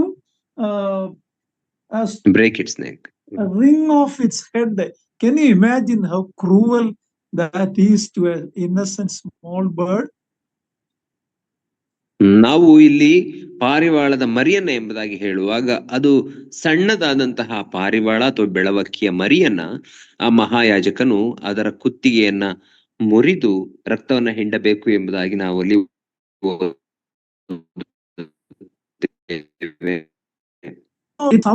He taken a knife and cut it immediately and killed it like the other animal, but no, its head has to be wrung and pulled out. Can you imagine that? ಅಲ್ಲಿ ಒಂದು ಚಾಕನ್ನ ತೆಗೆದುಕೊಂಡು ಹರಿತಾದಂತಹ ಚಾಕಿನಿಂದ ಅದರ ತಲೆಯನ್ನ ಕತ್ತರಿಸಬಹುದಿತ್ತು, ಬದಲಾಗಿ ಅದನ್ನ ಕುತ್ತಿಗೆಯನ್ನ ಮುರಿದು ಅದರ ತಲೆಯನ್ನ ಆ ದೇಹದಿಂದ ಬೇರ್ಪಡಿಸಬೇಕು ಎಂಬುದಾಗಿ ಹೇಳುವಾಗ ಅದು ಎಷ್ಟು ಕ್ರೂರವಾದ ಕಾರ್ಯ ನೆನೆಸಿಕೊಳ್ಳಿರಿ. What is it representing? ಅದು ಏನನ್ನ ಪ್ರತಿನಿಧಿಸುತ್ತಿದೆ? When you read Isaiah 53, we read that it pleased the Father to crush him. Jesus Christ was cruelly killed on the altar of the cross without any mercy. ಯೆಶಾಯನ ಪ್ರವಾದನೆ ಗ್ರಂಥ 53ನೇ ಅಧ್ಯಾಯಕ್ಕೆ ಬರುವಾಗ ಆತನನ್ನ ಜಜ್ಜುವುದು ಯೆಹೋವನ ಸಂಕಲ್ಪವಾಗಿತ್ತು ಎಂಬುದಾಗಿ ನಾವು ನೋಡುತ್ತೇವೆ. ಅಂದ್ರೆ ಆತನನ್ನ ಕ್ರೂರವಾಗಿ ಶಿಲುಬೆ ಮೇಲೆ ಜಜ್ಜುವಂಥದ್ದು ಅದು ದೇವರ ಚಿತ್ತವಾಗಿತ್ತು. The bird who came from heaven, the dove is an animal that goes up, it came from up. So this heavenly beautiful bird like the Lord Jesus Christ, he was killed mercilessly. That is what the representation of its head being wrung out. ಈ ಪಾರಿವಾಳದ ಮರಿ ಅದು ಪರಿಶುದ್ಧವಾದಂಥದ್ದು, ನಿರ್ದೋಷವಾದಂಥದ್ದು ಮತ್ತು ಪರಲೋಕದಿಂದ ಬಂದಂಥದ್ದು ಎಂಬುದಾಗಿ ನಾವು ನೋಡುತ್ತೇವೆ. ನಮ್ಮ ಕರ್ತನಾದ ಯೇಸು ಕ್ರಿಸ್ತನು ಸಹ ಯಾವ ದೋಷವಿಲ್ಲದವನಾಗಿ ಪರಿಶುದ್ಧನಾಗಿ ಪರಲೋಕದಿಂದ ಬಂದನು. ಅಂತಹ ಸುಂದರವಾದಂತಹ ಪಾರಿವಾಳದ ಮರಿಯ ತಲೆಯನ್ನ ಕುತ್ತನ್ನ ಮುರಿದು ಅದರ ತಲೆಯನ್ನ ಬೇರ್ಪಡಿಸಲಾಯಿತು. It's about the pain, the suffering, the cruelty that Lord Jesus Christ went on the cross. ಇದು ನಮ್ಮ ಕರ್ತನಾದ ಯೇಸು ಕ್ರಿಸ್ತನು ಶಿಲುಬೆ ಮೇಲೆ ಅನುಭವಿಸಿದಂತಹ ಆ ನೋವು ಎಂತಹ ಕ್ರೂರವಾಗಿ ಆತನು ಹಿಂಸಿಸಲ್ಪಟ್ಟನು ಎಂಬುದನ್ನ ನಮ್ಮ ನೆನಪಿಗೆ ತರುತ್ತದೆ. Verse 17, the last verse says, you shall tear it by its wings but shall not sever it. Verse 17, the first part. 17ನೆಯ ವಚನ ಮೊದಲನೇ ಭಾಗದಲ್ಲಿ ಆ ಪಕ್ಷಿಯ ರೆಕ್ಕೆಗಳ ಸಂದುಗಳಲ್ಲಿ ಹರಿಯಬೇಕು, ಆದರೆ ಕೂಡದೆ ಮೊದಲನೇ ಭಾಗದಲ್ಲಿ It should not be divided into two. ಆ ಪಕ್ಷಿಯನ್ನ ರೆಕ್ಕೆಯನ್ನ ಅರಿದು ಎರಡು ಭಾಗ ಮಾಡಬಾರದು. Lord Jesus Christ is both God and man. That nature of the Lord, he was God who became a man. And we cannot switch the God man since his incarnation. ನಮ್ಮ ಕರ್ತನಾದ ಯೇಸು ಕ್ರಿಸ್ತನು ಆತನು ಪರಿಪೂರ್ಣ ದೇವರು ಪರಿಪೂರ್ಣ ಮನುಷ್ಯನಾಗಿದ್ದನು ಎಂಬುದಾಗಿ ನಾವು ನೋಡುತ್ತೇವೆ. ದೇವರಾದಂತಹ ಯೇಸು ಕ್ರಿಸ್ತನು ಮನುಷ್ಯನ ರೂಪದಲ್ಲಿ ಮನುಷ್ಯಧಾರಿಯಾಗಿ ಈ ಲೋಕಕ್ಕೆ ಬಂದನು. ಅದರ ಅರ್ಥ ಆತನ ದೈವತ್ವವನ್ನ ಆತನ ಮನುಷ್ಯತ್ವದಿಂದ ಅಗಲಿಸಲು ಸಾಧ್ಯವಿರಲಿಲ್ಲ. The baby born in the manger and who died on the cross was both God and man. You cannot separate it. It is a miracle that God became a man and he will forever be the God man. He is now in heaven as a man. He is the God man. You cannot separate those two. ನಮ್ಮ ಕರ್ತನಾದ ಯೇಸು ಕ್ರಿಸ್ತನು ಮೊದಲಲ್ಲಿ ಪುಟ್ಟ ಶಿಶುವಾಗಿ ಹುಟ್ಟಿದನು ಮತ್ತು ಶಿಲುಬೆಯ ಮೇಲೆ ಆತನು ಪ್ರಾಣ ಕೊಟ್ಟನು. ಆತನು ಗೋದಿಯಲ್ಲಿ ಇದ್ದಾಗಲೂ ಶಿಲುಬೆಯಲ್ಲಿದ್ದಾಗಲೂ ಆತನು ಪರಿಪೂರ್ಣ ದೇವರು ಮನುಷ್ಯನೂ ಆಗಿದ್ದನು. ಆತನು ದೇವ ಮನುಷ್ಯನು. ಆತನ ದೈವತ್ವವನ್ನು ಆತನ ಮನುಷ್ಯನಿಂದ ನಾವು ಬೇರ್ಪಡಿಸಲು ಸಾಧ್ಯವಿಲ್ಲ. ಈಗ ದೈವ ಮನುಷ್ಯನು ಆತನಿದ್ದಾನೆ, ಆದ್ದರಿಂದ ಆತನ ದೈವತ್ವ ಮನುಷ್ಯತ್ವವನ್ನು ಬೇರ್ಪಡಿಸಲು ಸಾಧ್ಯವೇ ಇಲ್ಲ. He will forever be the God man. ಆತನು ಯಾವಾಗಲೂ ನಿತ್ಯ ನಿತ್ಯಕ್ಕೂ ದೇವ ಮಾನವನು ದೈವ ಮನುಷ್ಯ. There are many false teachers teach that. For example, Muslims, the Islam religion teaches that Christ didn't die on the cross. Before that, he escaped. Someone else died in his place. There are liberal people who don't believe in. They see that Christ left Jesus before the cross. There's all kind of weird heresy teachings about Jesus Christ. ಯೇಸು ಕ್ರಿಸ್ತನ ಮರಣದ ಕುರಿತಾಗಿ ಅನೇಕ ತಪ್ಪಾದಂತಹ ತಿಳುವಳಿಕೆಗಳು, ಬೋಧನೆಗಳಿರುವುದನ್ನು ನಾವು ನೋಡುತ್ತೇವೆ. ಇಸ್ಲಾಂ ಧರ್ಮದಲ್ಲಿ ಅವರು ನಂಬುವ ಪ್ರಕಾರ ಯೇಸು ಕ್ರಿಸ್ತನು ಶಿಲುಬೆ ಮೇಲೆ ಮರಣವನ್ನು ಅನುಭವಿಸಲಿಲ್ಲ, ಬದಲಾಗಿ ತನ್ನನ್ನ ದೇವರು ಪಾರು ಮಾಡಿದನು, ಆತನ ಸ್ಥಳದಲ್ಲಿ ಬೇರೆ ಯಾರೋ ಸತ್ತರು ಎಂಬುದಾಗಿ ತಪ್ಪಾದಂತಹ ಬೋಧನೆಗಳು. ಅದೇ ರೀತಿಯಲ್ಲಿ ಯೇಸು ಕ್ರಿಸ್ತನು ಶಿಲುಬೆ ಮೇಲೆ ಸತ್ತಾಗ ಕ್ರಿಸ್ತನು ಆತನ ದೇಹವನ್ನ ಬಿಟ್ಟು ಹೋಗಿದ್ದನು ಎಂಬುದಾದಂತಹ ತತ್ವದ ಮಧ್ಯದಲ್ಲಿ ಅಪಾಯಗಳುಂಟು. John 5:6 by water and by blood. 1 ಯೋಹಾನ ಪತ್ರಿಕೆ 5ನೇದಲ್ಲಿ ನಾವು ಓದುತ್ತೇವೆ ಏನಂದ್ರೆ, ಆತನು ನೀರಿನಿಂದಲೂ ಆತ್ಮನಿಂದಲೂ ಬಂದನು.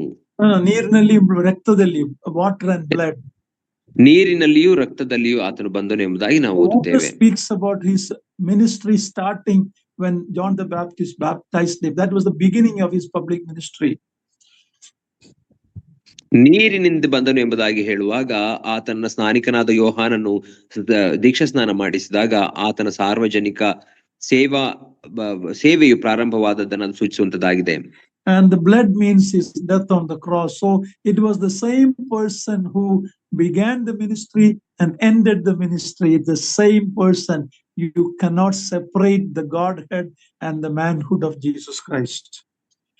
ಆತನ ರಕ್ತದಿಂದ ಬಂದನು ಎಂಬುದಾಗಿ ಹೇಳುವಾಗ ಆತನ ಶಿಲುಬೆ ಮೇಲೆ ನಮಗಾಗಿ ಚೆಲ್ಲಿದಂತಹ ಆತನ ರಕ್ತವನ್ನು ನಮಗೆ ಸೂಚಿಸುವಂತದ್ದಾಗಿದೆ. ಆದ್ದರಿಂದ ಆತನು ಮನುಷ್ಯನಾಗಿ ಬಂದು ಶಿಲುಬೆ ಮೇಲೆ ಪ್ರಾಣ ಕೊಟ್ಟಂತ ದೇವಮಾನವನು, ಆತನ ಮನುಷ್ಯತ್ವ ದೈವತ್ವವನ್ನು ನಾವು ಬೇರ್ಪಡಿಸಲು ಸಾಧ್ಯವೇ ಇಲ್ಲ. Finally, as we close this chapter, we see that it was offered. It was not the life of the animal, but the death of the animal that solves the sin problem of the offerer. ಈ ಅಧ್ಯಾಯದ ಅಂತ್ಯಕ್ಕೆ ನಾವು ಬರುವಾಗ ಇದರಿಂದ ಅರ್ಥ ಮಾಡಿಕೊಳ್ಳುವುದೇನೆಂದರೆ, ಆ ಯಜ್ಞ ಪಶುವಿನ ಜೀವಿತವಲ್ಲ, ಬದಲಾಗಿ ಅದರ ಮರಣದಿಂದ ಮಾತ್ರ ಆ ಸಮರ್ಪಿಸುವಂತಹ ಪಾಪಿಗೆ ಪಾಪ ಪರಿಹಾರವು, ದೋಷ ಪರಿಹಾರವಾಗುತ್ತದೆ ಎಂಬುದು ನಮಗೆ ಅರ್ಥವಾಗುತ್ತದೆ. I may take 1 or 2 minutes, please bear with me. Jesus Christ's perfect life, that fine flower life, perfect life can never save us. It will only condemn us, because when we measure up to him, we all fail. 1-2 ನಿಮಿಷಗಳನ್ನ ಮಾತ್ರ ನಾನು ತೆಗೆದುಕೊಳ್ಳುತ್ತೇನೆ, ದಯಮಾಡಿ ನನ್ನೊಟ್ಟಿಗಿರ್ರಿ. ನಾವು ನೋಡುವಾಗ ನಮ್ಮ ಕರ್ತನಾದ ಯೇಸು ಕ್ರಿಸ್ತನ ಪರಿಪೂರ್ಣ ಜೀವಿತ ಯಾವ ರೀತಿಯಲ್ಲಿ ಹದವಾದ ಗೋಧಿಯ ಹಿಟ್ಟಿನ ರೀತಿಯಲ್ಲಿ ಆತನ ಜೀವಿತವಿತ್ತೋ ಅದು ನಮ್ಮನ್ನ ರಕ್ಷಿಸಲು ಸಾಧ್ಯವಿಲ್ಲ. ಬದಲಾಗಿ ಆತನ ಪರಿಶುದ್ಧ ಜೀವಿತಕ್ಕೆ ಹೋಲಿಸಿ ನೋಡುವಾಗ ನಮ್ಮ ಜೀವಿತಗಳನ್ನ ನಾವು ದೋಷಕ್ಕೆ ಒಳಗಾಗುತ್ತೇವೆ, ನಮಗೆ ಶಿಕ್ಷೆ ಆಗಬೇಕಾಗುತ್ತದೆ. His perfect life shuts us out from God. ಆತನ ಪರಿಪೂರ್ಣ ಜೀವಿತವು ದೇವರ ಸನ್ನಿಧಿಯಿಂದ ನಮ್ಮನ್ನ ತಳ್ಳುತ್ತದೆ. God demands a perfect life like his beloved son. Bible says, be perfect as your Father in perfect is in heaven. We can never measure up. All our righteous deeds are like filthy rags, we read in Isaiah. ನಾವು ಆತನ ಮಗನಾದಂತಹ ಯೇಸು ಕ್ರಿಸ್ತನ ರೀತಿಯಲ್ಲಿ ಪರಿಪೂರ್ಣವಾದಂತಹ ಪರಿಶುದ್ಧ ಜೀವಿತವನ್ನು ಜೀವಿಸಬೇಕು ಎಂಬುದಾಗಿ ದೇವರು ಬಯಸುತ್ತಾನೆ. ಅದು ಸಾಧ್ಯವಿಲ್ಲ, ಯಾಕಂದ್ರೆ ನಾನು ಪರಿಶುದ್ಧನಾಗಿರುವ ಹಾಗೆ ನೀವು ಪರಿಶುದ್ಧರಾಗಬೇಕು ಎಂಬುದಾಗಿ ದೇವರು ಬಯಸುತ್ತಾನೆ. ಅದು ಮಾನವರಾದಂಥ ನಮ್ಮ ಕೈಲಿ ಸಾಧ್ಯವಿಲ್ಲ. ನಮ್ಮ ಒಳ್ಳೆಯ ಧರ್ಮ ಕಾರ್ಯಗಳು ಸಹ ದೇವರ ಮುಂದೆಯಲ್ಲಿ ಹೊಲಸಾದ ಬಟ್ಟೆಯ ರೀತಿಯಲ್ಲಿ ಎಂಬುದಾಗಿ ಯೆಶಾಯನ ಪ್ರವಾದನ ಗ್ರಂಥದಲ್ಲಿ ನಾವು ಓದುತ್ತೇವೆ. It is not Jesus' perfect earthly life that saves us, but it is his death and resurrection. ನಮ್ಮ ಕರ್ತನಂತ ಯೇಸು ಕ್ರಿಸ್ತನ ಭೂಲೋಕದ ಪರಿಪೂರ್ಣ ಪರಿಶುದ್ಧ ಜೀವಿತವು ನಮ್ಮನ್ನು ರಕ್ಷಿಸುವುದಿಲ್ಲ, ಬದಲಾಗಿ ಶಿಲುಬೆ ಮೇಲೆ ಆತನು ಪಟ್ಟಂತಹ ಆ ಮರಣವೇ ನಮ್ಮನ್ನು ರಕ್ಷಿಸುವಂತದಾಗಿದೆ.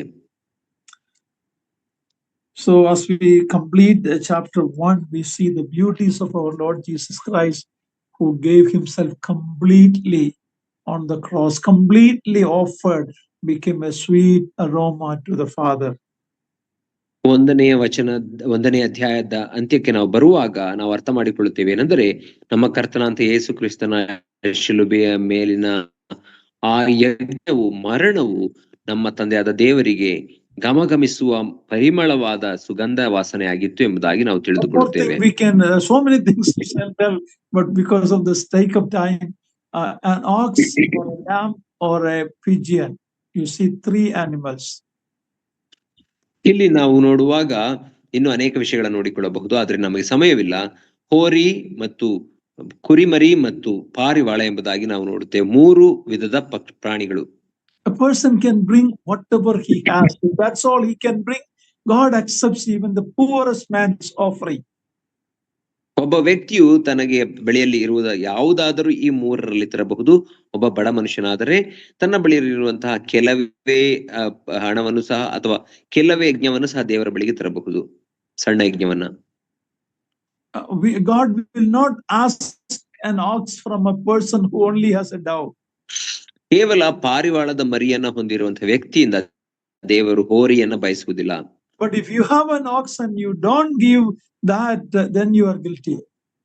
ಆದರೆ ನಿಮ್ಮ ಬಳಿಯಲ್ಲಿ ಹೋರಿ ಇದ್ದುಕೊಂಡು ನೀವು ಆ ಹೋರಿಯನ್ನ ದೇವರಿಗೆ ಸಮರ್ಪಿಸದೆ ಹೋದರೆ ಆಗ ನೀವು ತಪ್ಪಿಗೆ ಒಳಗಾಗುತ್ತೀರಿ.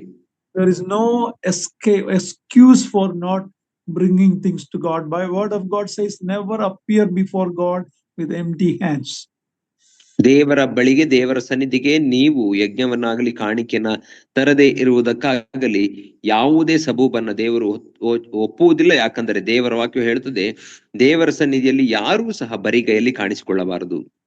May the Lord help us that our worship will be based on these wonderful truths, and that fire kept burning in our heart and it never go out. ನಮ್ಮ ಆರಾಧನೆಯು ಈ ಸತ್ಯಗಳಿಂದ ಕೂಡಿರುವ ಹಾಗೆ ದೇವರು ನಮ್ಮನ್ನು ಆಶೀರ್ವದಿಸಲಿ, ಮತ್ತು ಆ ಒಂದು ಬೆಂಕಿಯು ನಮ್ಮ ಹೃದಯಗಳಲ್ಲಿ ಎಂದಿಗೂ ನಂದಿ ಹೋಗದ ಹಾಗೆ ದೇವರು ನಮ್ಮ ಹೃದಯಗಳಲ್ಲಿ ಆ ಬೆಂಕಿಯನ್ನ ಹೊತ್ತಿಸಲಿ. Thank you very much for patiently listening. God's name be glorified. ತಾಳ್ಮೆಯಿಂದ ಮಾತುಗಳನ್ನ ಕೇಳಿದ್ದಕ್ಕಾಗಿ ನಿಮಗೆ ವಂದನೆಗಳು. ದೇವರ ನಾಮಕ್ಕೆ ಮಹಿಮೆ ಉಂಟಾಗಲಿ.